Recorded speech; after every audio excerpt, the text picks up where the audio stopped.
Добрый день. Добрый. А это спадар Андрей, так? Да. Мяне зваць Жанна Николаевна Литвина. Я до вас звяртаюся без презрения, отвращения и злости. Але абсолютно с конкретной прапановай прынесці мне прабачэнне за ваши учарашнія экспертызы и наогул адказаць мне на пытанне. Вот ці ёсць у людей вашей профессии право вот такой публічнай абразы чалавека, у дадзеным выпадку гэта я, якога вы ніколі не бачылі, з якім ніколі не сустракаліся, якога не ведаеце.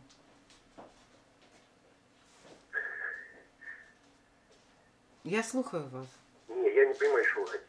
Я хочу вот ад вас прабачэння за учарашні удзел ваш у відэо, якое дэманстравалася па беларускім тэлебачанні. Я з'яўляюся старшынёй Беларускай асацыяцыі журналістаў на працягу 15 гадоў і хачу вашых прабачэнняў на тую абразу, якую вы дазволілі як псіхатэрапеўт. І наогул, чаму вы не адмовіліся ад такой прапановы БТБ? Это больш, відаць, псіхолагі павінны гэтым займацца, а не псіхатэрапеўты. Я яшчэ не пацыентка навінак і так далее. Не, я вот белорусский не очень. Я могу вам по-русски повторить. Но... Все с самого начала.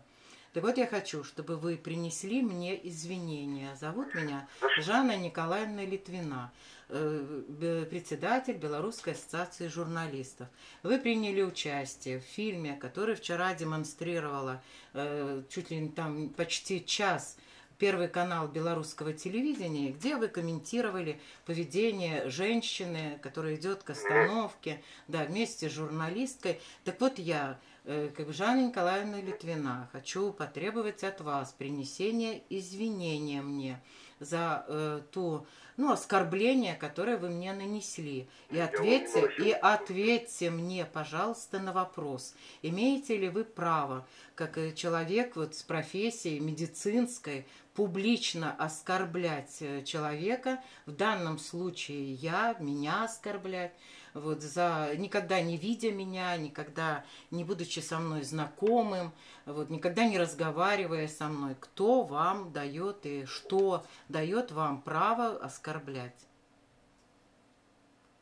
Я не вижу, в чем я мог бы оскорбить. Раз. Во-вторых, если вы чувствуете себя оскорбленным, то это ваши чувства и ваши проблемы, они никак не мои. Вы знаете, я думаю, что у меня есть все основания обратиться в судебные тоже инстанции, и тогда это оскорбление, наверное, станет частично и вашей тоже проблемой. Тогда и станет. Хорошо.